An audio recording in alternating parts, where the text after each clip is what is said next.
General Director de la Academia General Militar, Comandante, Coronel, autoridades civiles, militares, señoras y señores, amigos todos, buenas tardes. Como Director General de Fundación Ibercaja, supone un gran placer darles la bienvenida a la que, como siempre, digo a todos nuestros amigos, que son los que vienen aquí al Patio de la Infanta, pues están ustedes en su casa, en el salón, en este caso en el Salón Aragón del Patio de la Infanta. Es un honor para Fundación Ibercaja colaborar un año más con la Academia General Militar y la Universidad de Zaragoza en la organización del ciclo de conferencias que hoy nos reúne a todos aquí, enmarcado dentro de la 31ª edición del Curso Internacional de Defensa que se desarrolla en Jaca y con el que también colaboramos desde Fundación Ibercaja y que estoy seguro, completamente seguro, que va a ser todo un éxito. Como parte de este programa se van a desarrollar dos conferencias en el Patio de la Infanta que tratarán de acercarnos al título escogido para esta nueva edición del curso y que no puede ser más pertinente, como es la inteligencia artificial, oportunidades y desafíos para la seguridad y la defensa. La seguridad y la defensa son nuestras más firmes garantías de futuro ante el momento de cambio que vivimos a nivel social y tecnológico. Con este motivo, y para acercar el relevante y creciente papel de la inteligencia artificial en este ámbito, comenzamos hoy este programa de conferencias. La primera de ellas, que escucharemos a continuación, versa precisamente sobre las aplicaciones prácticas de la inteligencia artificial que pueden llevarse a cabo en el campo de la seguridad, haciendo también referencia, como he mencionado antes, a la situación actual. Quiero mostrar mi agradecimiento, también mi enhorabuena, a la Academia General Militar de Zaragoza, donde la formación que ofrecen es imprescindible para tener oficiales capaces de liderar equipos en situaciones complejas. Muchas gracias por esta excelente labor de servicio a la sociedad, vocación que compartimos completamente y de la que me siento personalmente muy orgulloso. Ya no me extiendo más, gracias por su asistencia y cedo la palabra al general director de la Academia General Militar. Mi general, ¿tienes el atril o tienes el micrófono? Director general, estimado José Luis, doctor, profesor, mi coronel, señoras y señores, buenas tardes, bienvenidos a este Patio de la Infanta, a este aula, y que veo que llama su atención el tema de hoy y espero que así sea. Vamos a adentrarnos en un mundo con una de las conferencias de hoy, oportunidades y desafíos, en el que todos presumimos que la inteligencia artificial en algo nos va a cambiar la vida, pero con esto de los desafíos en algo puede que nos complique la vida, ¿no?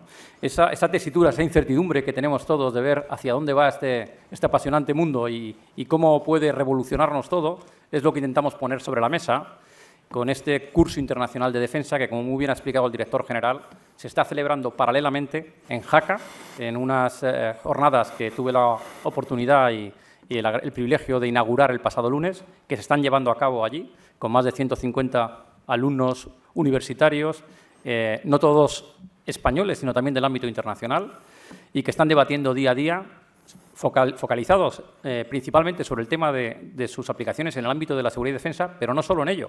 Están también debatiendo sobre qué aporta al mundo de la empresa, qué derivadas tiene en el mundo del crimen, qué debates hay sobre la ética del uso de la inteligencia artificial, sobre la compartición de nuestros datos personales y dando una vuelta a todo esto desde muy diversas perspectivas, con profesionales del ámbito militar y civil, del mundo de la empresa, del mundo académico, y en eso están ahora mismo en Jaca hasta el próximo viernes.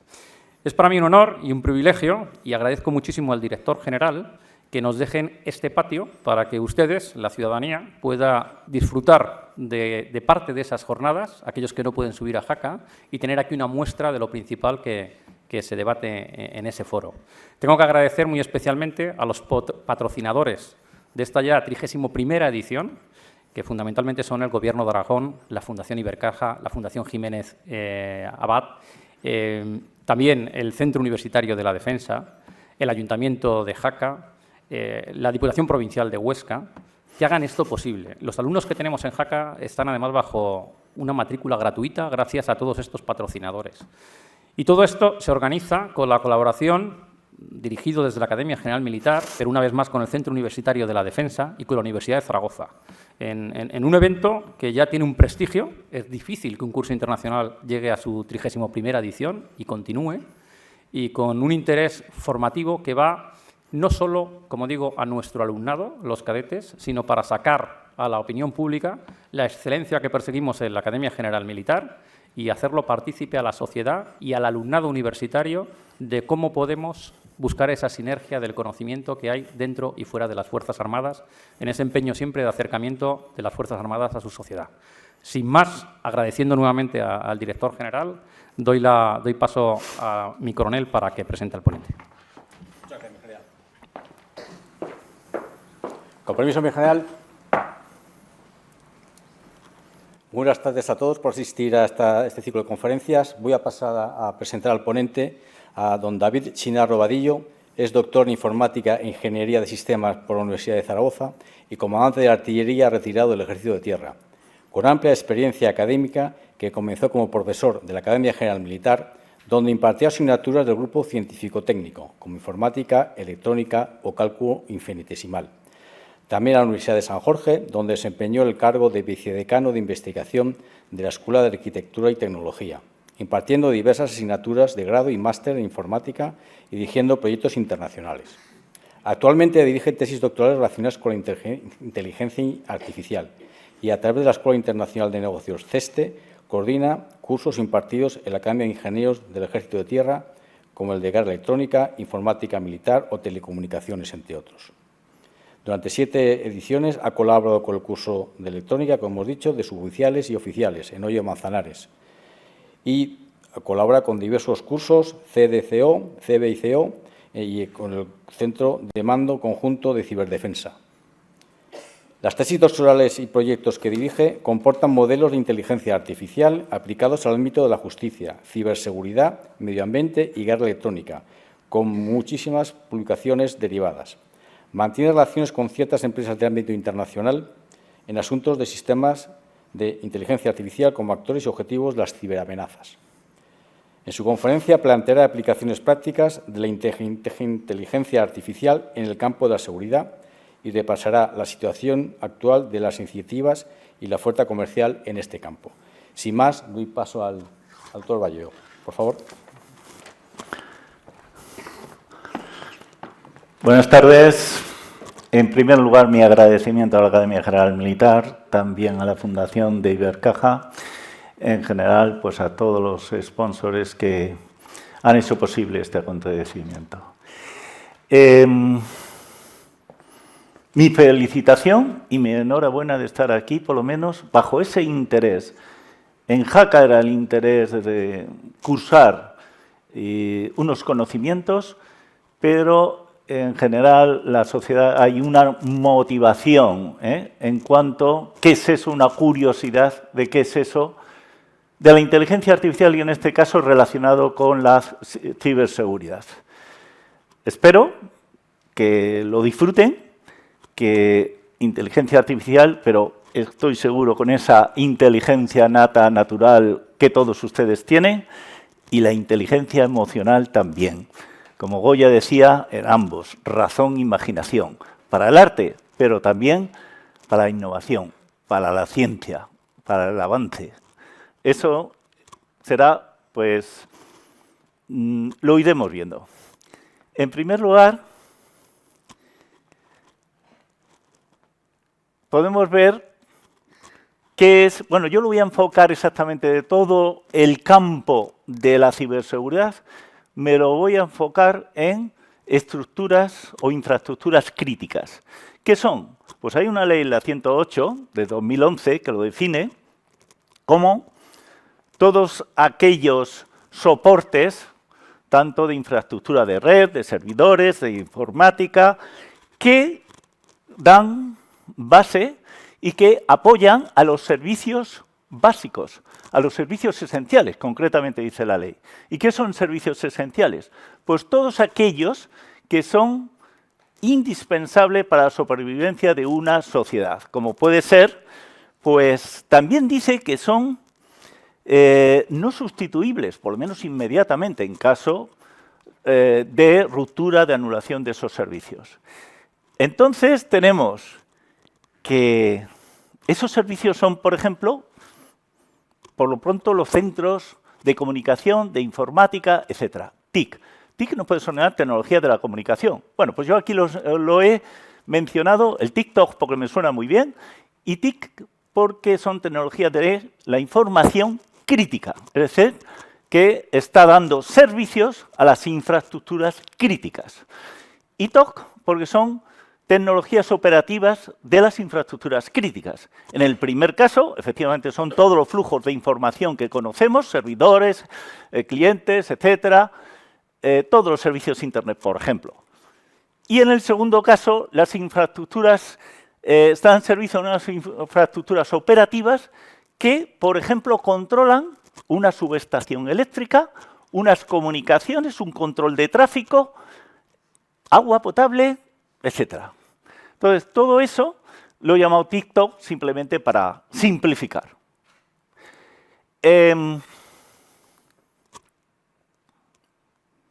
Muy bien. Claro, estamos aquí. Perdón, que estamos aquí con la informática. Ahora sí. Sanon, 2012. Sanon se llamaba así el malware, que nada menos esa empresa es la mayor petrolera del mundo. Esta es Aramco.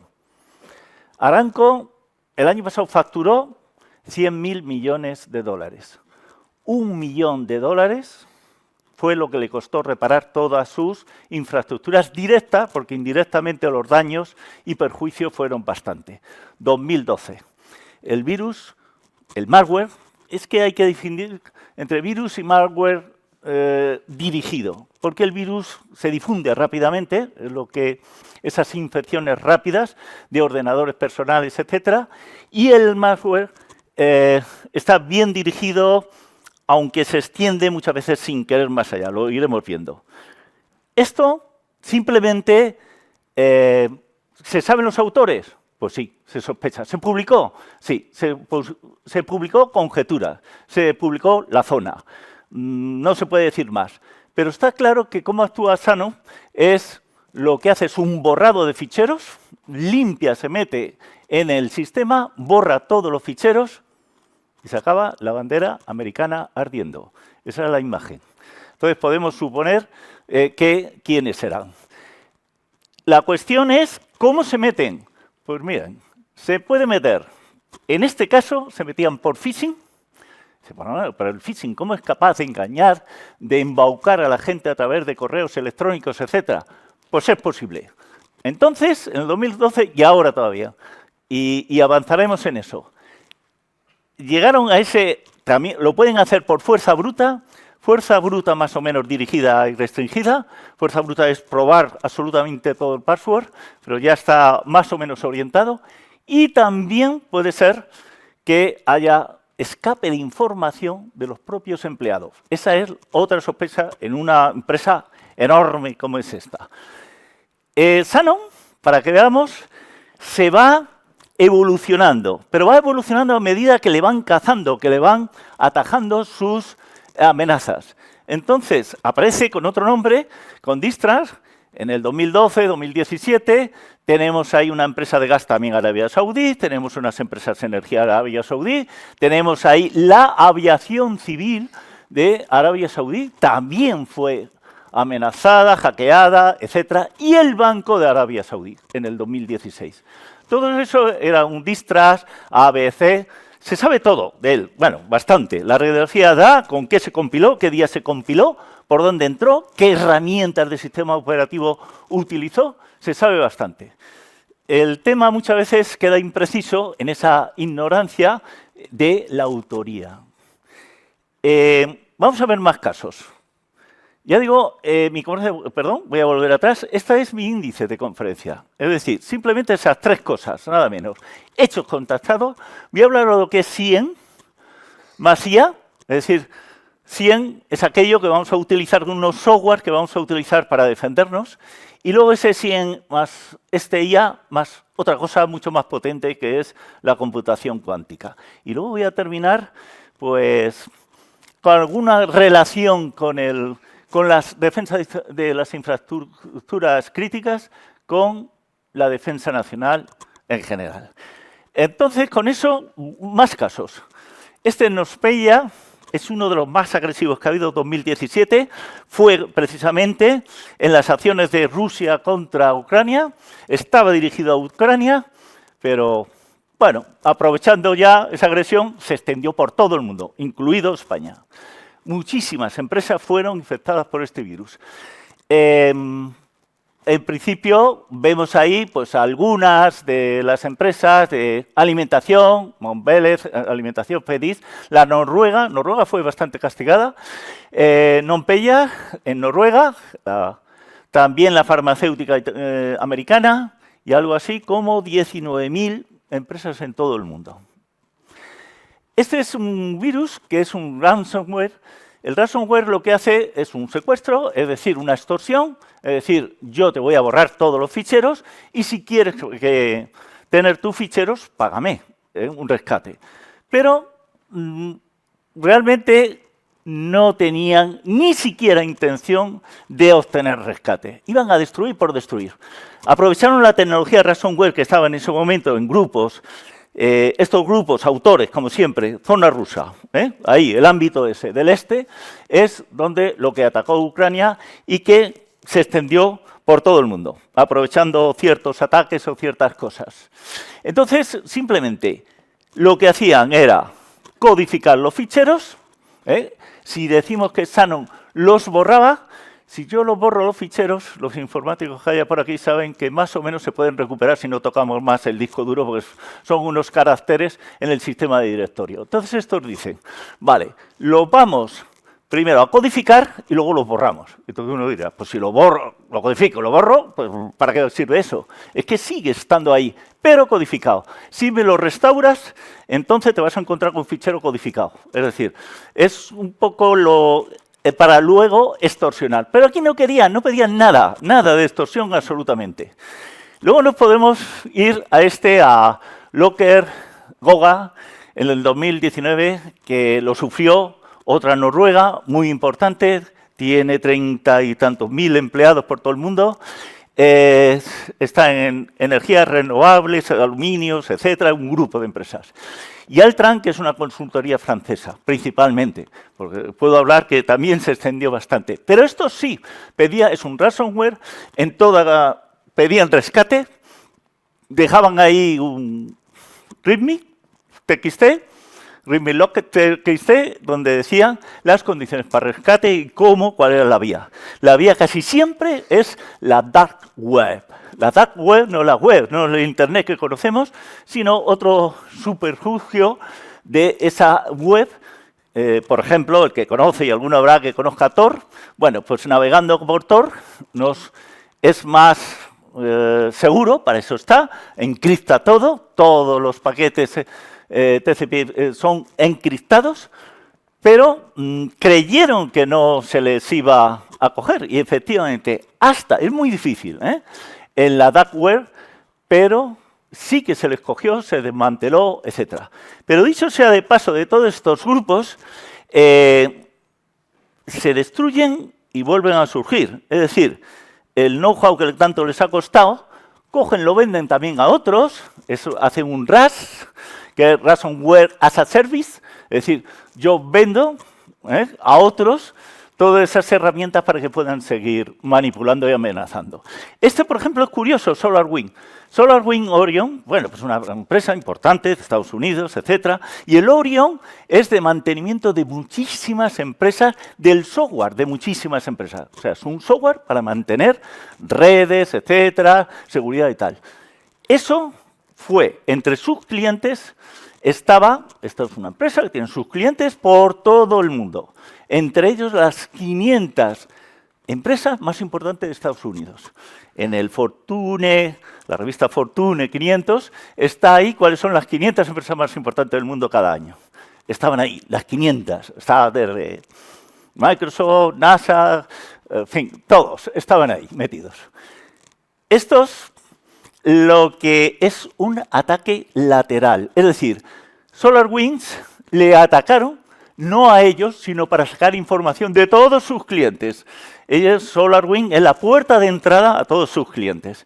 Es el típico ataque lateral. Ahí está APT29. APT es una sigla muy en el mundo de la ciberseguridad porque significa Advanced Persistent Threat, es decir, amenaza persistente avanzada. Son una especie de amenaza con su singularidad muy difícil de extirpar de los sistemas. Entonces, estos grupos pues, presumen de ser ATP y se ponen 29, está el 33, el 45, no sé qué. Todos estos grupos atacantes. Aquí ese wanted porque el gobierno de Estados Unidos hasta, pues eso, una búsqueda, un rescate. Pedía por información e indicios sobre esa gente. Tal es el daño que pudieron llegar a un montón de empresas, ya digo, el gobierno de Estados Unidos, grandes empresas que tienen, digamos, mucho cash para intentar luchar contra esto. Se supo poco de dónde venía, se tiene la sospecha, evidentemente, de dónde viene, como casi todos. Otro parecido es el Revit, y este pedía también rescate. El rescate lo pide, por supuesto, en la dark web, un mensaje parecido a eso. Atacó empresas de alimentación, ahí he puesto unos ejemplos, y lo hizo también a través de Kaseya, que es un software de mantenimiento de sistemas. Es parecido a SolarWinds, al Orion de SolarWinds, la empresa SolarWinds, Orion el software. Entonces, parecido a eso, para moverse lateralmente, ¿vale? Con todo lo que viene ahí. Además, en el SGP Block es donde, si no pagas, entonces ellos amenazan, digamos, de publicarte tus datos, etcétera y tal, en su dark web. Todo eso es lo que tenemos. Vamos a infraestructuras. Y esto que vemos ahí un ratón que se está moviendo, y esto se lo encontró un operario en Florida cuando, pues en su turno, normalmente a estas infraestructuras se ataca en fin de semana, porque tiene poca vigilancia. Entonces esto se lo encontró un viernes, ¿esto qué es? A las 8 de la mañana, se movía el ratón. Bueno, tenía un TeamWeaver, que algunos lo conocerán ahí. El TeamWeaver es muy débil desde el punto de vista de la ciberseguridad para controlar un sistema remoto. ¿A quién se le ocurre? Pero bueno, aparte de eso, tenían el TeamWeaver. Entonces pensó que era el supervisor desde otra oficina, su casa, no sé qué, que estaba moviendo. Bueno, no le dio mucha importancia, no pasó nada. Pero a las 12 del día, qué casualidad, 8 y 12, horario casi del colegio de entrar y de salir. Entonces sí que vieron que hidróxido de potasio, que tenía que tener unas proporciones de 100, crecieron de pronto a 111, perdón, de 100 a 111.000. Entonces, una barbaridad. Se estaba jugando, intentando. Entonces se dio enseguida cuenta, no pasó nada, se dio cuenta, aquello se atajó, no pasó nada, no se sabe absolutamente nada del rastro, o no se quiere saber, porque es relativamente fácil con TeamWeaver saber cuál es el origen. Probablemente era un chaval en la escuela enredando con esto. Lo hay mucho. En el metro de Londres hace poco, que se paró el metro de cercanías, o trenes de cercanías, creo que son, de Londres, se paró y hace poco detuvieron. Bueno, la noticia de ayer, antes de ayer, 17 años. Simplemente, muchos de estos también, Alcácer fue famoso en España, un chaval que a los 15 años hackeó el sistema de bicicletas de Madrid, ¿no? Eso a los 15 años, pero luego ahora tiene 20 y tantos. Está ahí. Muchos de estos lo que aprovechan simplemente son exploits conocidos que están publicados, se aprovechan de que alguien no ha cerrado bien las puertas. Tiene todavía, es decir, los puertas es la analogía, pero los puertos que tenemos en las máquinas, entonces no los tiene ahí bien, es decir, tiene vulnerabilidades que están publicadas y es fácilmente accesible para cualquiera. Entonces juegan con esto con unas habilidades y una paciencia impresionante, ¿no? Esos son de perfil muy bajo. No son preocupantes en excesivos, salvo que enreden con cosas de estas, como puede ser un sistema de potabilización. Llegamos a esto. Esto fue el oleoducto, que recordaremos, de Florida. Ese oleoducto produjo muchísimo daño. Y bueno, el DAXAI, esa es la firma de los hackers. La palabra hacker hay que utilizarla en ambas cosas, hacker maligno y hacker ético, ¿no? Bueno, maligno en general. Ese, lo que hacían, pues decían ellos en la dark web, hacían ostentación de que ellos estaban jugando al Robin Hood, es decir, que robaban a los ricos para dárselo a los pobres, según ellos, según su teoría. Y decía que a educación, que no la atacarían, tampoco a sanidad y tampoco al gobierno, no sé por qué. Agencias del gobierno que no las atacaban. Se conoce y dice, bueno, no le vamos a despertar aquí a la bestia por si acaso. Algo esa táctica. Y decía, nuestros objetivos son los capitalistas hablando en inglés. No sé por qué, lo de inglés, pero bueno, hay pista, hay indicios el porqué de todo esto. Nos dan ciertas señales. Y ellos decían que eso, y que sus beneficios que los invertían en ONG. No se ha sabido qué ONG, no ha habido alguien que haya recibido esos beneficios, con lo cual quieren justificarse eso. Decían que solo iban a por dinero, que no querían hacer maldad, pero dinero, maldad y rompiendo un oleoducto importantísimo en los Estados Unidos no es cualquier cosa. También tenemos el caso, por ejemplo, de Irlanda. Muy curioso, estoy dando una serie de casos relacionados con ataques a infraestructuras aquí en el sistema de salud de Irlanda. Estos fueron un poco ingenuos. Entonces, porque Microsoft estaba advirtiendo, tienes el Windows 7, actualízate al 10. Y, bueno, por unas cosas u otras administrativas, aquello se iba dejando. Efectivamente, el 7 tiene agujeritos, tiene exploit que conoce todo el mundo, entraron y allí pues dejaron nulo, nada menos que serían todos, 36.000 ordenadores absolutamente inutilizados, ¿no?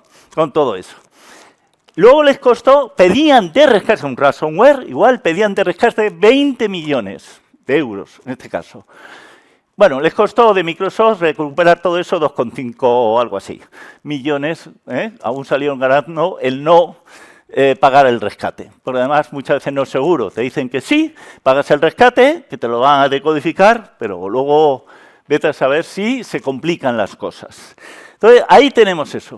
¿Y eso qué es? Bueno, pues eso es una página web que puede acceder todo el mundo. Ahí está la dirección, es Kaspersky, que lo conocemos, que es un antivirus muy famoso, y que en tiempo real podemos saber ahora mismo cuáles son los ataques a un determinado país. España, por ejemplo, esto está hecho del viernes pasado, y poco más o menos será hoy, es el 13 país, el lugar 13 en el mundo más atacado, ahora mismo. Más atacado no quiere decir que lo consigan, pero sí que se ha recibido. Es decir, se ha rechazado, se ha mitigado, pero son cosas, han penetrado, pero muy poco y en cosas poco importantes. Y esos son el número de ataques y abajo está, digamos, el tipo de ataque. España estuvo 2 o 3 años, en fin, tampoco voy a decir día ni año, y unas circunstancias especiales en Europa donde estaba el número 2 atacado en el mundo, el segundo después de Estados Unidos, de intentos de penetrar por ahí, por ese flanco sur OTAN. Esta es, por ejemplo, una estadística de 237 incidentes que INCIBE habla de operadores críticos, es decir, operadores que están sobre servicios esenciales o sobre infraestructuras críticas, y de los cuales la distribución es esta, del 2023, del año pasado. Es esta, más o menos el 25% es el sistema financiero, 25% transporte, 22% energía, 18% tecnología de información y ya aguas, etcétera, pues el complementario. Entonces, eso es lo que ha ocurrido solamente en infraestructuras críticas. En el 2024, Es demasiado reciente para hablar de ello. Podemos hablar de multitud de ataques continuos. Podemos hablar, por ejemplo, el mes de mayo, que fue demasiado insistente contra grandes empresas en España, como puede ser Telefónica, Iberdrola, Banco Santander, etcétera, en el mismo mes de mayo. Ahí iba no exactamente con el objetivo de infraestructuras críticas, de desarmar algo, de hacer daño a la infraestructura, sino de robar información, robar datos. ¿Qué hacemos contra esto? Vamos a ver cómo nos defendemos. Entonces, bueno, es ahí una frasecita. Ante la perspicacia y astucia en la agresividad, nos reforzamos con inteligencia y genialidad. Creatividad, genialidad, inquietud, gana, voluntad de vencer, que dice la doctrina, ¿sí o no? Alférez Cadetes. Entonces, eso es lo que tiene que ser nuestra resiliencia especial o la base de nuestra resiliencia de resistir y resurgir. Eso es la resiliencia. Para proteger los servicios claves de la sociedad. ¿Cómo lo hacemos? Con un SOC. ¿Qué es un SOC? Centro de Operaciones de Seguridad. Se puede hacer en una gran empresa, en una entidad, en cualquier organización. SOC, Centro de Operaciones. ¿Qué es el Centro de Operaciones? Pues simplemente el equipo de personas, el centro en sí, lo que es el departamento, vamos a decir, de seguridad. Y de todo eso nos vamos a rodear de herramientas, software. Por ejemplo, el IPS, el IDS, el EDR, bueno, también hay muchas clases de software, pero principalmente nombres genéricos y SIEM. Entonces, el IDS, ¿qué es? Pues es un sistema de detección de intrusos. Bien, pues ahí tengo, lo puedo hacer sobre la red. Están especializados el NIDS sobre red o el HIDS sobre host. Bien, ahí tenemos el IDS, va recogiendo de acuerdo unas pequeñas reglas. Eso es una amenaza, lo voy a pasar. Alerta, vale. El IPS hace lo mismo que el IDS, pero lo que hace es reacción, pequeña reacción a unas determinadas amenazas. Digo pequeñas porque son inmediatas, no tiene que pensárselo mucho, son muy evidentes, muy deterministas. ¿Y el SIEM qué es? Pues es la gestión de eventos de información de seguridad. Es el cerebro del SOC, es donde se reúnen todas las alertas, ¿vale?, para ver qué hacemos con ellas, cómo lo pensamos, cómo correlamos unas con otras, qué relación tiene, qué información puedo sacar a través de ellas para un futuro y cómo construyo patrones y cómo aprovecho la inteligencia artificial ahí, en el SIEM. En el SIEM yo lo puedo utilizar para sus propios sensores, por decirlo así, que son software puestos en los sistemas concretos, firewall, etcétera, los endpoint en general, y los puedo utilizar también conectados a otros softwares, IDS, IPS o NIPS, etc. Entonces, todo eso es el sistema, todo eso es el software. Vamos a profundizar un poquito más, solo un poquito. Tan poquito como es eso.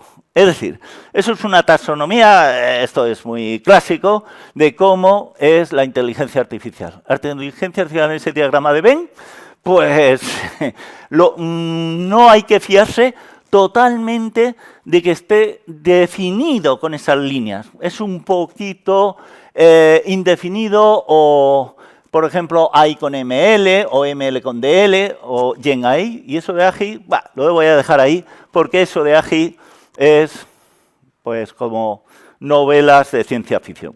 Pero lo veremos. No tan de ciencia ficción porque cada vez estamos más cerca de ello. Y la esperanza que nos ha dado de estar cerca de ello, este gen ahí, ahora lo veremos. El no hay que la programación clásica, es decir, la programación clásica, el if, then, else, que sabe aquí, por aquí veo caras de jóvenes ingenieros, bien, pues eso ya es la primera regla de podemos decir de una IA, lo que pasa es que no llamamos entonces IA, ¿por qué? Porque es determinista, quiere decir que toda una entrada siempre da la misma salida y no tiene capacidad de representar el conocimiento. Entonces, pero prácticamente el intelecto, desde el abaco chino a la piedra o la rueda cítera famosa al lado de Creta, ¿no? Que hizo mucho que pensar, hasta la máquina de Babbage, ¿no? Que Ada Lovebyrne estuvo intentando programar en una máquina inexistente porque todavía no funcionaba, ¿de acuerdo? Y me he saltado el gran Raimundo Lulio, Raymond Lull, español, que traducía todos los algoritmos de la Casa de Sabiduría de Bagdad, de Al-Khwarizmi, y que yo creo que es el padre de todo el software, ¿no? Leibniz, los anglosajones dicen que es Leibniz, pero Leibniz vino después de Lulio. Pero bueno, historia. De todo eso, representar la actividad física humana, tenemos máquinas, máquinas mecánicas. El intelecto humano, tenemos este tipo de cosas y vamos avanzando.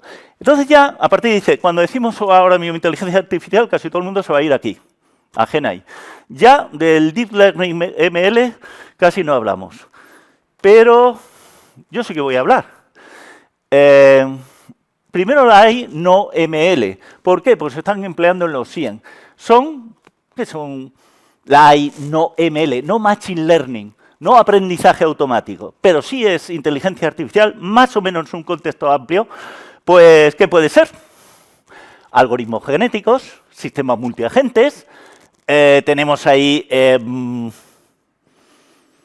inteligencia de enjambre y tenemos también unos métodos reactivos y tenemos unos orientados, una IA orientada a reglas. Reactivos y reglas son con los que me voy a quedar.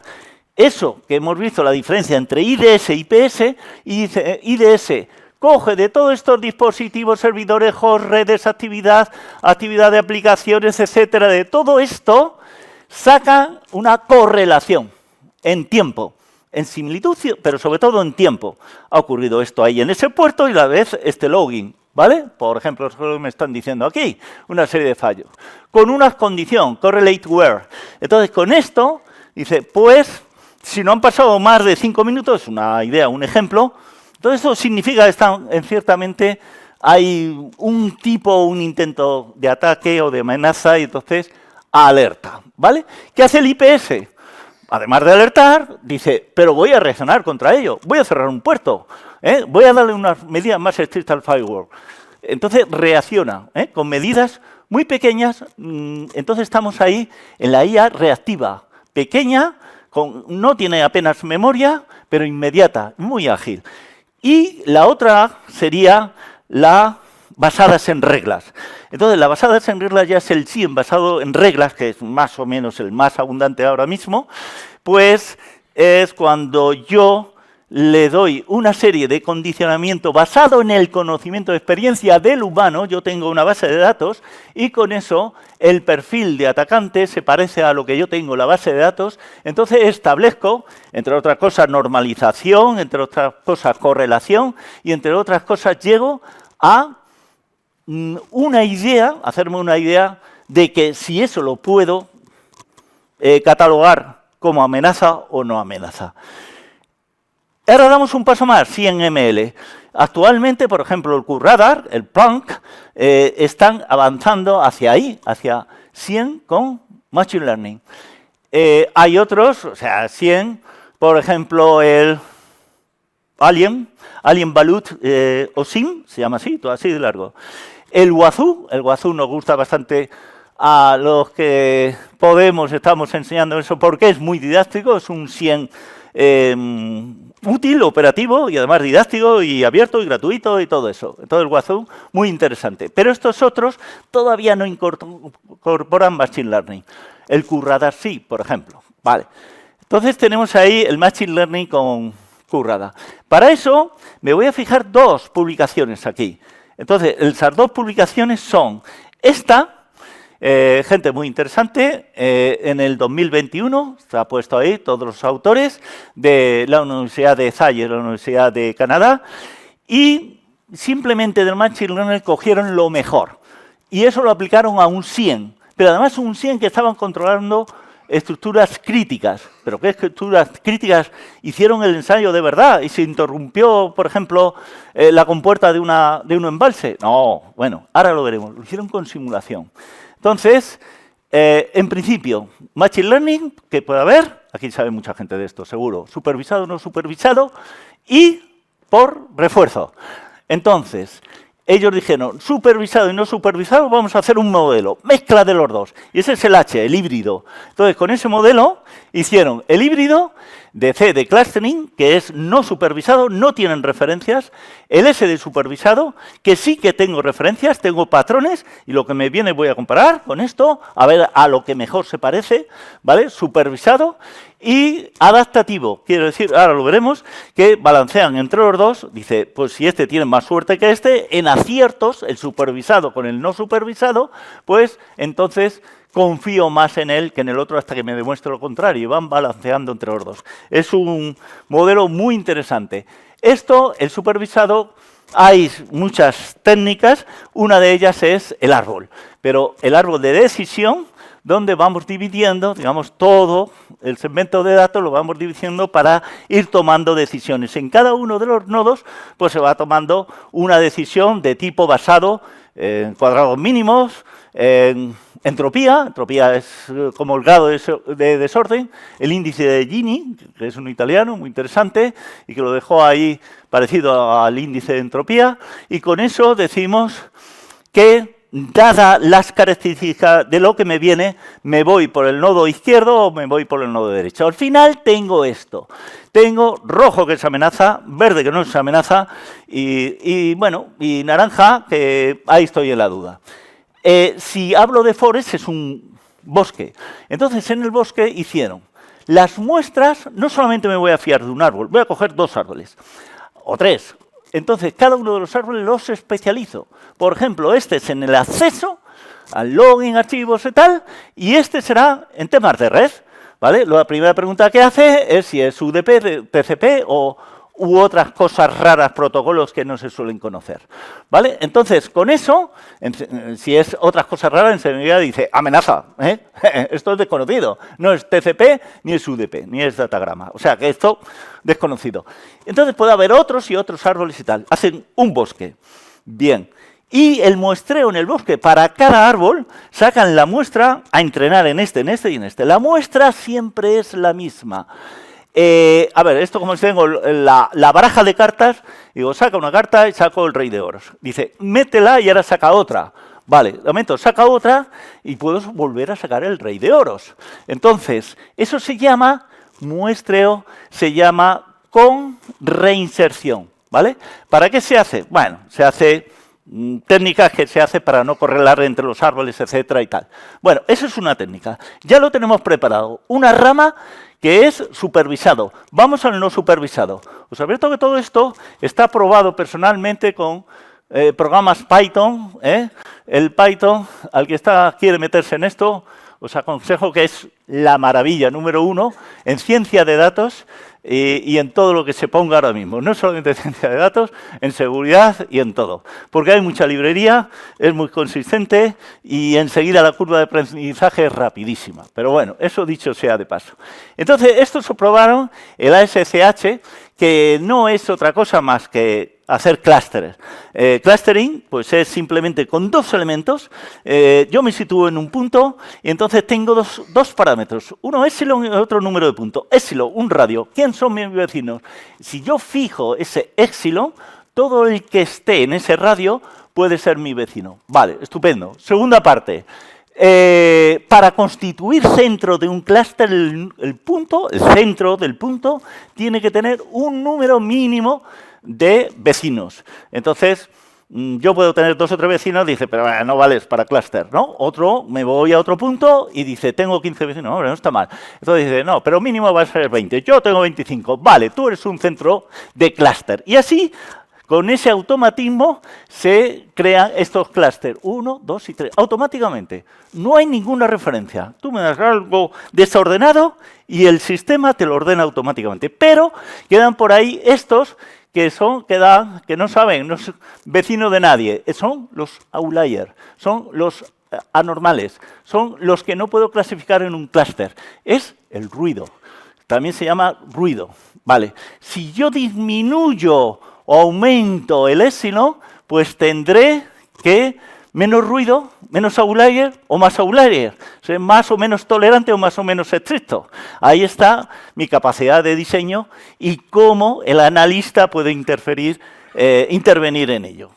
Entonces ya tenemos los dos. Entre los dos, ya vemos ahí que entre los dos vemos con un balanceo que ya hemos dicho antes, que cuál es el que tiene mejores aciertos, uno basado en la supervisión y otro en no supervisado, cuál es el que tiene mejor acierto. Y así me voy fiando en la vida, digamos, del modelo. Vale, ese es uno, no está mal. Y si vamos a otro, pues esto es redes neuronales. Alguno sabrá de esto, pero muy especial, que es las redes neuronales Boltzmann. Redes neuronales es esto, simplemente son nodos, ¿vale? Tenemos nodo de entrada, nodo de salida y nodos internos o nodos escondidos, hidden. Entonces, están funcionando así. Cada nodo lo que tiene es una función de activación. ¿Qué es una función de activación? Pues simplemente esto, un RLU, un sigmoide, esto parece que hay ahí. Esas cosas rojas que he puesto ahí porque se me ha caído del tintero. Vale, ahora explicamos. Pero esto es un sigmoide, es una función. Y todos estos serían las entradas, los agregados de la entrada que van a alimentar la función en cada nodo. Entonces, en eso tengo cada uno de valores de entrada y un peso definido. Y además tengo un sesgo. Esto, así, sería una red neuronal cualquiera, unidireccional, etc. Boltzmann, red bidireccional, todas las conexiones posibles entre todos los nodos, luego nodo entre este y este también, y entre este y este también, de la misma capa, ¿vale? Pero vamos a la R de Boltzmann, restringido de Boltzmann. Entonces, la de Boltzmann restringido es, vamos a simplificar las cosas, dice primero, quiero una sola capa, entonces tacho todas estas. Segundo, enlaces entre nodos de la misma capa, no. Tercero, esta función que hemos dicho, una función muy clásica, el sigmoide en redes neuronales, pues aquí va a ser una distribución de probabilidad. Esta es una gaussiana, bueno, va a ser una gaussiana que vemos aquí. Vemos una E que está, aquí la tenemos, en función de V y H. V son los valores de los nodos visibles, es decir, entrada-salida, y H de los escondidos. Y entonces con esto tenemos sus pesos. Aquí tenemos sus pesos y aquí tenemos su sesgo. Todos, absolutamente. Esto es una función de energía del sistema. Entonces, si minimizo esa función de energía, dice, ya he parado, ya lo he conseguido. Ese es el modelo. Entonces, esto lo meto aquí, está la función de probabilidad en función de esta energía minimizada, que es la función de activación. Por eso tacho la clásica y meto esta. ¿Qué pasa? Que aparece una Z. No tiene importancia. La Z simplemente es una normalización de 0 a 1. Es decir, para que todos los valores estén normalizados entre esos.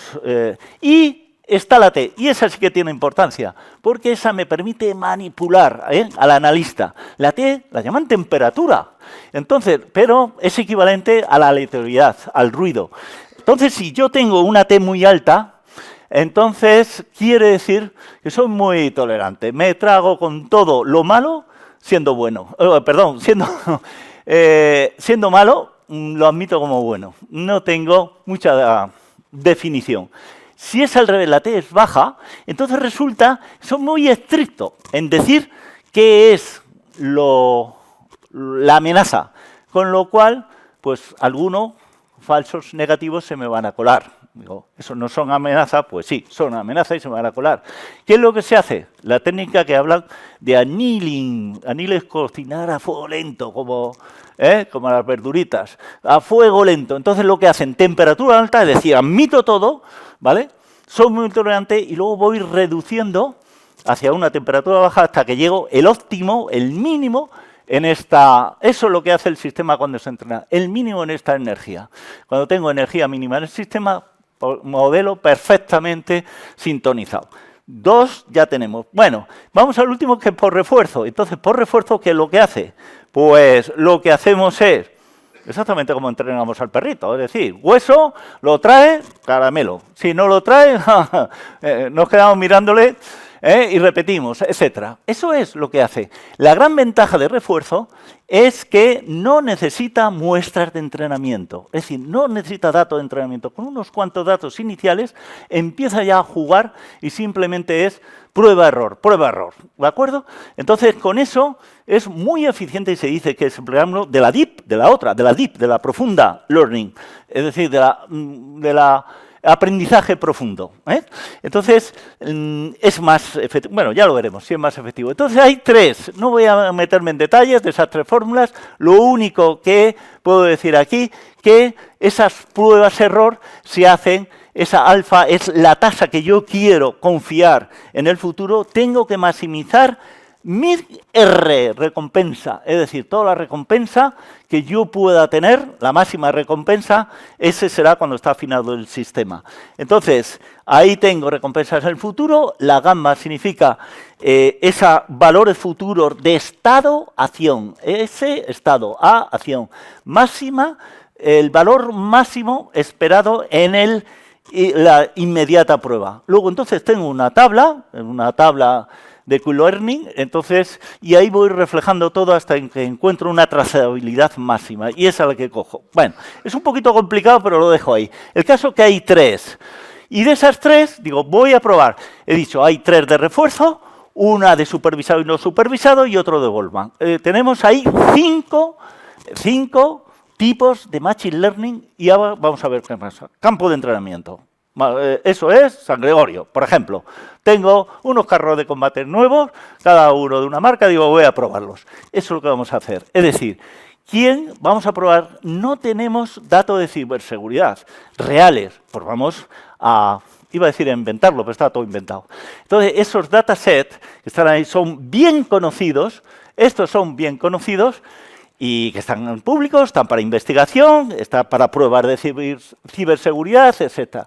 Concretamente el KDK99, pues está hecho nada menos con el Massachusetts Institute Technology.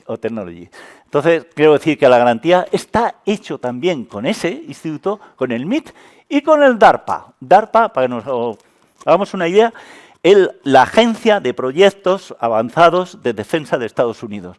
O sea, no es cualquier cosa. Y se han hecho, pues más o menos, creo que son, de memoria, aproximadamente 800.000 registros. De los cuales, columnas, registros, filas, columnas, son 41. 41 características de una amenaza que puedo contar, de una amenaza, de lo que me viene. Pues cuéntame de esto y esto, y empiezo a pedirle datos de esa amenaza. Y luego, la última columna, efectivamente, es la columna objetivo. ¿Es o no es amenaza? Simplemente sí o no, la amenaza. Así tengo, ¿qué pasa de los 800? Que voy a hacer lo que se hace en todos los modelos para entrenar, primero, o sea, para crearlo, perdón, primero entrenarlos, verificarlo, y luego a producción. Es decir, de los 800.000 registros, me cojo normalmente más para entrenar, aproximadamente por ahí 500.000, aproximadamente lo que cogieron estos señores que probaron estos 5 sistemas ML, 500.000 para entrenar, 300.000 para verificar, ¿vale? Como ya tengo el resultado en los 300.000, pues puedo, lo simulado, con lo real que está ahí, en la base de datos. Y a partir de ese momento, pero así tengo todos esos. Training Lab lo he dejado ahí porque también son laboratorios que hay online, una vez pagando, no pagando, en fin, todas estas cosas, para entrenar mi sistema de seguridad o entrenarte, digamos, como analista en seguridad. Uno de ellos es, parece un reto, ¿no? Try hack me, o sea, intenta hackearme, a ver si puedes, ¿no? El primero de ellos es el que mejor conozco, este de aquí, el try hack me, perdón, ahí, este de aquí. Bueno, está Hack the Box también, muy interesante, también lo conozco menos, y bueno, y otros que hay por ahí, ¿no? Interesante, entonces empezaron ellos con sus 5 MLs, Machine Learning. Entonces, con sus 5 se empezaron los AR, tasa de precisión. Entonces, es la comparación de verdaderos positivos con verdaderos positivos respecto a todo, a todos las inclusiones, es decir, verdaderos positivos, verdaderos negativos y falso positivo con falso negativo. Entonces nos sale esa curva, con lo cual nos dice que el Q, perdón, que está la otra, el QL, el primero que hemos dicho, que hemos contado hoy sobre la forma y no quería enrollarme más, pues ese es el mejor, digamos, el mejor respuesta. Es decir, en general, los tres primeros que son los de refuerzo, Machine Learning, recordar las dos clasificaciones, supervisado, no supervisado y refuerzo.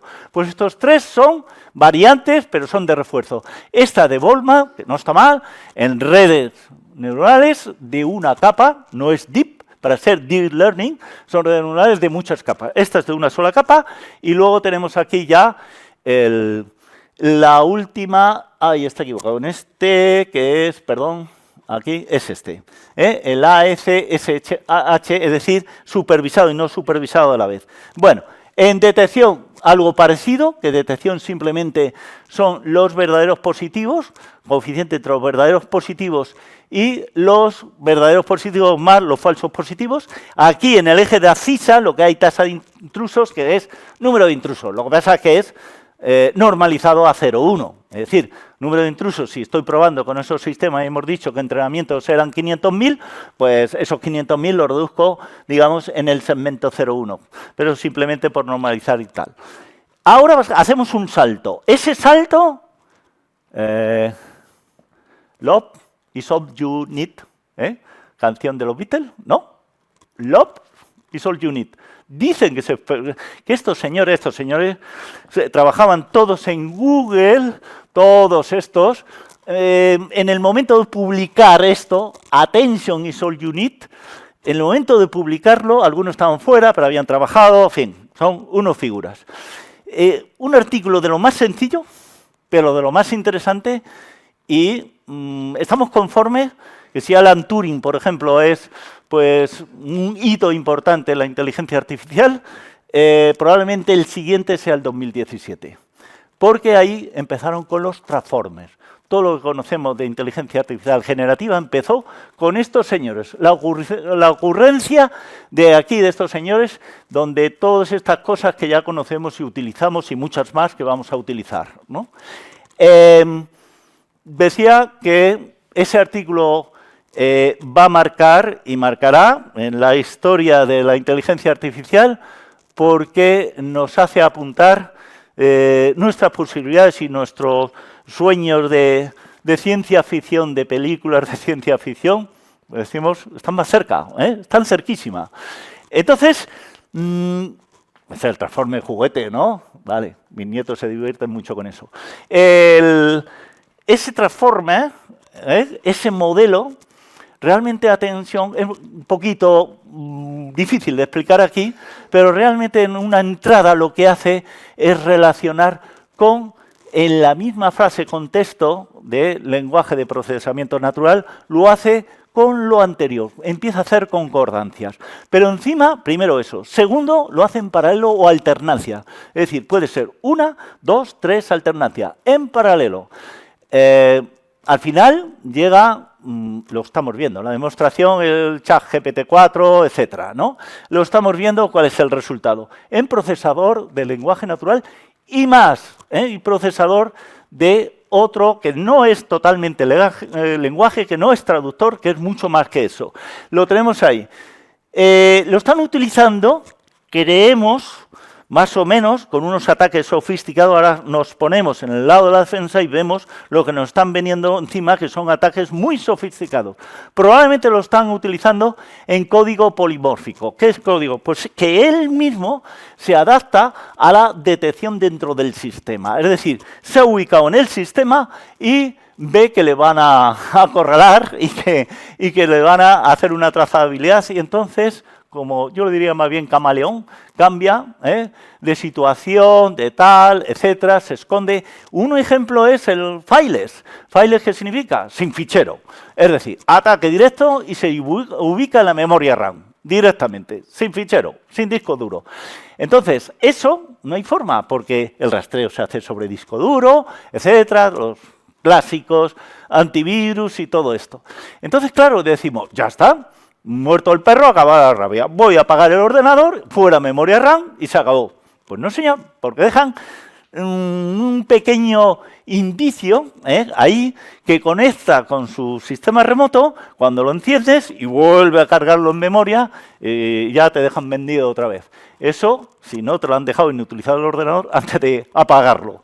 Entonces, luego están los APT, que lo hemos dicho ya, la amenaza persistente avanzada. ¿Vale?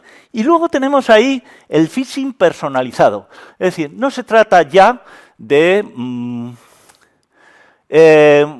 hacer como que eres de un agente de determinada empresa, sino lo hacen también. Dan también el deepfake, ¿no? Que es lo que se llama, digamos, la falsedad en profundidad, que son capaces de representar a una persona totalmente en vídeo, que son capaces de representarme a mí hablando en chino, no tengo ni idea, ¿vale? Y con mi mismo tono y timbre de voz, phishing personalizado. Van a ir por ahí, los ML. Ingeniería social avanzada, me cogen todas las conversaciones y sacan un extracto interesante sobre ello relacionado con otras cosas. Entonces, por ahí pueden venir los ataques. Vamos a ir ya a la última etapa que quiero presentar, que es lo que pasa en la futura investigación sobre ciberseguridad. Ciberseguridad es lo que quiere: precisión, exactitud, quiere modelos potentes y quiere además rapidez. Y ahí, amigos, ahí es donde nos habéis pillado. Porque resulta que tenemos el SIEM basado en reglas, es vale, muy válido. ¿En qué cosas? Pues en cosas que lo hacen muy preciso, muy ágil, porque no necesita grandes modelos de entrenamiento, ¿vale? Pero determinista, y además tiene una cosa importante que hoy en los sistemas judiciales, etcétera, en las auditorías de ciberseguridad se está diciendo, que es la explicabilidad. Esto es como decir cuando te ponen un examen y dices, me ha dado 34,5. Te dice el profesor, muy bien, majete, pero dime hasta cómo has llegado al 34,5. Pues eso es lo que haría ahora mismo la inteligencia artificial. Dice, esta es la solución, ¿vale? Y yo digo, ¿y cómo has llegado ahí? No te lo puede decir. Solamente te va a presentar el millón de datos de donde ha rastreado por todo Internet el ChatGPT y no te lo puede decir. Es cuando, bueno, pues esas demandas que hay sobre estos ChatGPT, etcétera y tal, de ciertos periódicos donde dicen que le están publicando la noticia sin mencionarlo. Entonces no pueden, porque dice, yo he hecho un rastreo total de Internet y ahí está. Bueno, entonces esa es la SIEM basada en reglas. SIEM basada en Machine Learning. Más o menos lo que hemos visto, ¿eh? Es decir, mucho más efectiva. La SIEM basada en regla tiene un problema, que ante amenazas nuevas no sabe, se despista totalmente. Yo solo sé que blanco y en botella, y entonces te digo leche, muy bien, pero si me dices otra cosa ya me despisto. Es decir, las reglas son estrictas, entonces el Machine Learning no. El Machine Learning es capaz de adaptarse, de entrenarse y de continuamente seguir ese entrenamiento para adaptarse a nueva amenaza y clasificarla y hacer el patrón de la nueva amenaza, la firma de la nueva amenaza. Entonces, eso lo hace el Machine Learning. El problema es que es muy pesado, que va a tardar mucho tiempo en reaccionar. Entonces, ¿qué nos hace falta? Qubits. Entonces, ¿qué son qubits? Pues yo no lo sabría explicar, como dicen por ahí autores de la computación cuántica. El que diga que entiende la computación cuántica, no dice que miente, dice, pero está falseando.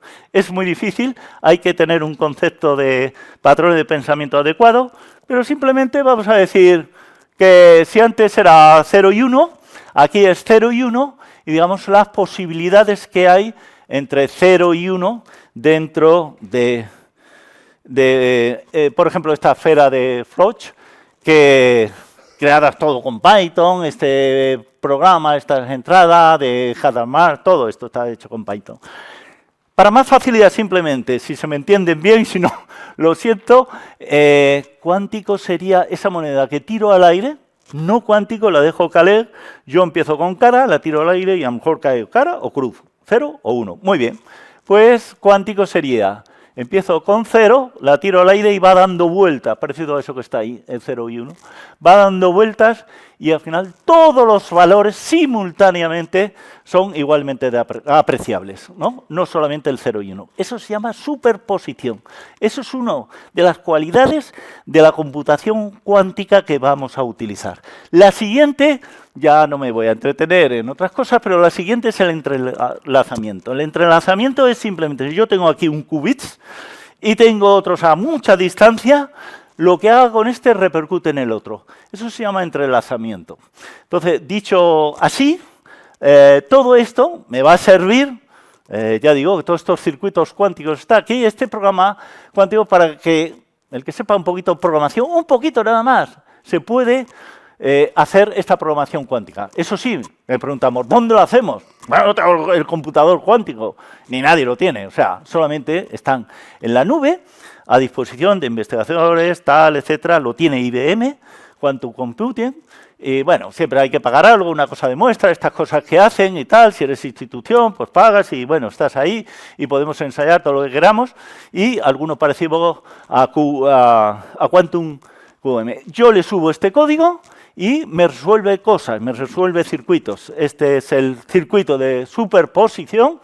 Perdón, este es el de superposición, está aquí, la puerta Hazma, y este es el entrelazamiento, ¿vale? Este sería, bueno, más o menos representado, es simplemente...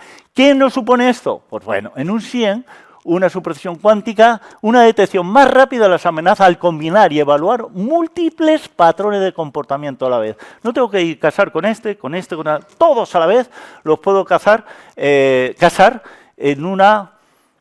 supercomputación en paralelo. Y en el entrelazamiento cuántico lo que hago es realmente cuando hay eventos en un sitio, eventos en otro, y qué propiedades tiene, si tiene un entrelazamiento, hay una gran probabilidad de que estén correlados, de que tengan alguna propiedad de esta. Entonces, el ensayo que hicieron estos señores es el QBoost, que el Boost es en Machine Learning, tenemos un modelo, pero que, bueno, es un poquito regular, se ha entrenado con pocos datos o lo que sea, otro poco preciso, otro tal, débiles, 3 modelos débiles, los junto, eso es un boosting, y consigo, por sinergia, por decirlo así, consigo un modelo más fuerte, más preciso. Eso es el boosting normalmente en ML. ¿Qué pasa en Q de Quantum Boost? Pues es un algoritmo cuántico que lo tenemos a disposición, ahora hablaremos un poquito más. Entonces, lo tenemos a disposición y que me hace el boosting, me lo hace muchísimo más rápido. Entonces, estos señores que están ahí de la Universidad de Bali, dirigidos por Santa Bárbara Varieta, hace 2 meses lo publicaron esto, interesantísimo. Entonces hicieron una infraestructura, digamos, y van a hacer una simulación con esto, con Quantum Computing híbrido. Es decir, parte no será Quantum y parte será Quantum. Lo hizo sobre Smart City. ¿Qué es Smart City? Pues bueno, es un sistema donde todos los servicios principales, transporte, servicio al ciudadano, energía, etcétera, están controlados por las TIC, por un sistema centralizado. Ese sistema centralizado es un IOC, llaman ellos, Centro de Operaciones de Inteligencia. Aquí todo el mundo llama inteligencia. Lo llaman así en la Smart City. Bueno, y en la Smart City hay mucho capricho para el atacante. Entonces, resulta que hay mucha TIC, que hay TikTok, me interesa, y el TOC, es decir, mucho control de sistemas de energía, de transporte, puedo paralizar todo el metro de una ciudad, etc. Entonces, interesa un SOC, un Centro de Operaciones de Seguridad, y su cerebro es el SIEM. Y entonces ellos hicieron lo siguiente, se lo montaron así.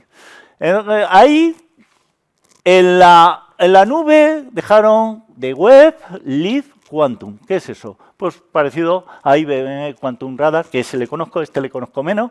Con el IBM sí que me he divertido, con el Quantum Radar. Y que entonces ahí lo que yo vea duro aquí, en las ML, en los Machine Learning que yo estoy solucionando con los SIEM cuando me viene un montón de información, digo, esto para ti. Entonces se lo mando aquí, al D web. Entre otras cosas, para que me lo solucione, esa la prueba que hicieron ellos, con el QBoost. El QBoost, que ya hemos dicho, que es la sinergia de varios modelos débiles, sacar el fuerte. Entonces, y me da el resultado. Eso fue la ingeniosidad de este artículo, que yo, para mí, es... este que tenemos aquí, este señor, bueno, representa al malvado, pero el malvado lo hicimos con, o estos señores lo hicieron con ese conjunto de dataset, de todos esos que he puesto algunos ejemplos, con uno de ellos, tan importante, de millones de registros, que están preparados precisamente, lo hicieron con el CID, Centro de Ciberseguridad del Canadá, que tienen ahí un dataset enorme, pero además especializado en Smart City. Dice, en Internet de las cosas. Pero lo más parecido, en Internet de las cosas, el control de muchos dispositivos periféricos, más parecido a Smart City. Esto nos viene bien. Entonces, lo cogieron con eso. Entonces, el resultado fue de esto que un 70% más preciso, 80% más rápido, por ahí. No es mucho para hacer Machine Learning, pero estamos en un híbrido. Estamos aquí en un híbrido. Estamos en, digamos que aquí hay máquinas reales, máquinas cuánticas reales, allí en la nube, pero primero hay que llevarlo a la nube. Segundo, en la nube hacia estos algoritmos los tengo que transformar. Y luego el resultado. Es decir, se tarda más en este viaje, aunque tengas 1 giga de ancho de banda en Internet, más que en resolver el algoritmo ahí con un QBoost o el algoritmo que sea. No hay muchos algoritmos ahora mismo en Quantum Computing. No hay muchos algoritmos, pero los que hay se están aprovechando. Y eso demuestra una efectividad bastante y una esperanza de que efectivamente el SIEM va a ser superdotado en este sentido, o comparación con lo que hay. Lo siguiente que he puesto aquí, esto es ciencia ficción. No existe. AGI. Esta se llama la inteligencia artificial general. Esto es avanzar un paso más gracias a los transformes, la inteligencia artificial generativa, nos da una idea de apuntar y de una luz al final del túnel de que efectivamente podemos llegar a simular mucho mejor el conocimiento humano o grandes partes del conocimiento humano no mucho más allá. Se habla del 2035, hay apuestas sobre eso, etcétera, de que, bueno, si esto lo utilizáramos frente... Esto es una carrera armamentística como otra cualquiera en el ciberespacio. O se adelantan ellos o nos adelantamos nosotros. Mejor un poquito adelantados nosotros, aunque nos cuente más dinero o más esfuerzo en defensiva, antes que nos sorprenda, no dejarse sorprender. Entonces, digamos, esta es ya, pues... El no va más podría ser, pero claro, esto en teoría y en investigación está ahí, cómo debe ser, está en neurociencia, en fin, una serie de disciplinas que están ahí integrándose para resolver esto y acercarnos a la generativa, y nosotros podíamos predecir un ataque inminente, no lo que está pasando y que creo que es un ataque o no, sino el ambiente general, es decir, o los preataques que me están haciendo, quiere decir que va a venir un ataque en regla, etcétera. Va a haber bastante más inferencias más precisas y más rotundas, digamos, si tuviéramos ese AGI, pero no lo tenemos. Pero no pasa nada, hay que pensar aunque no se tenga la máquina, igual que Ada Lovelace. Ada Lovelace no tenía la máquina de Babbage, no funcionaba, no existía, estaba en trazo y el hombre se murió encima. O sea que entonces, pero se quedó ahí con todo su programa y eso pensó que si esa máquina funcionara, su programa funcionaba. La primera programadora del mundo, ¿no? Se puede decir. Entonces, eso es lo que están ahora intentando. Y respecto a la ciberseguridad, podamos diseñar sistemas más resilientes que ellos mismos, que no los hunden del todo, sino simplemente son capaces de recuperarse a sí mismos. Y luego desarrollo de contramedidas en función de lo que venga. Luego mejora de toma de decisiones. simulación de escenarios, de entrenamiento, de los laboratorios estos que hemos comentado, etcétera. No se va a hacer, claro, la AGI sería efectivamente la simulación total del conocimiento del cerebro, del funcionamiento del cerebro, en estructuras de conocimiento y en raciocinio exacta como la tiene el ser humano. Eso es un idealismo, pero se han dado pasos y la sorpresa ha sido la generativa. O sea, ese ha sido el gran paso. Simplemente aquí podemos decir que esa colaboración en infraestructuras críticas, si alguien quiere hacer daño a un país, va a hacer daño en lo que más duele. Lo que más duele es probablemente las infraestructuras críticas. Además, en eso será silencioso, será anónimo, nunca nadie reconoce nada, pasan por ahí todo el malware por todas las redes y nadie quiere saber si no les interesa. Están varios niveles, ese chaval friki, ¿no?, que juguetea, tal, etcétera, con una serie de cosas que ha aprendido y que efectivamente, pero bueno, lo hace simplemente por demostración, a ver si le fichan. Estaban ahí el de cassette, al cassette era ese niño de 15 años que jugaba ahí con los sistemas de la bicicleta de Madrid, ahora mismo creo que está detenido, tal, etcétera, vamos, está detenido, pero es que ahí dice él que ahora va a ser bueno, ahora va a ser un hacker ético y que quiere colaborar con la policía y que quiere colaborar y que quiere que le fiche una gran empresa, ¿no? Pero eso es de perfil bajo y ese ya va hacia profesional. Luego está el profesional, independiente, el cibercriminal o ciberdelincuente, que es el que va en provecho directo, digamos, a sacar extorsión, dinero, etcétera y tal.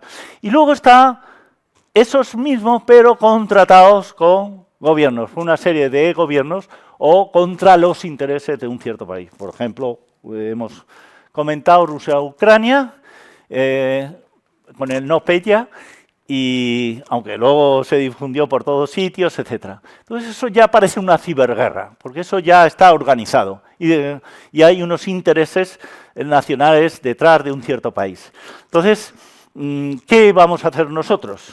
Pues nosotros lo que vamos a hacer, sabiendo que todo esto, los ataques van a ser más sofisticados, van a utilizar ML y DL en su contexto ya más profundo, como es las generaciones de inteligencia artificial, inteligencia artificial generativa.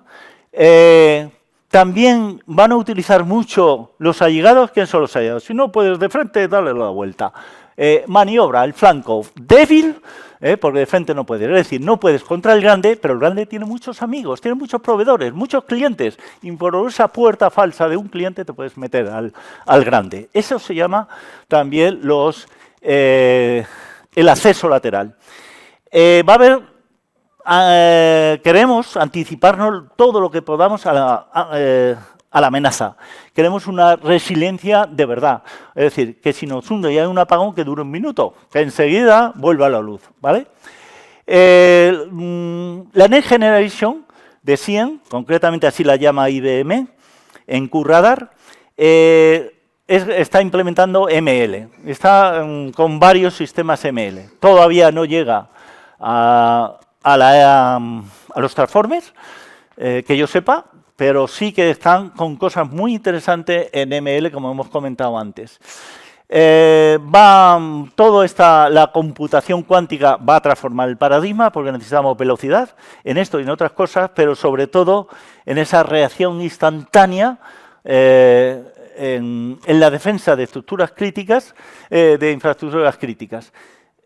Además, pues más precisión, y sobre todo esa capacidad de ruptura de claves en criptografía, ¿no? En tiempos increíbles. ¿Qué podemos hacer y qué es lo que estamos haciendo? Hay un dominio tierra, mar y aire, ¿vale? O tierra, mar y espacio, el ciberespacio, ¿vale? Ahí es donde todas, en el ámbito OTAN, que sepamos, todo el mundo está espabilando para hacer un cibersoldado. Eso es lo que nos da garantía. Además, especialistas muy avanzados en los cuerpos y fuerzas de seguridad del Estado y en el ejército os puedo garantizar que ahí hay gente ahora mismo entrenándose y con gran acelerón, a ver si lo conseguimos y evitamos muchas amenazas en el panorama nacional.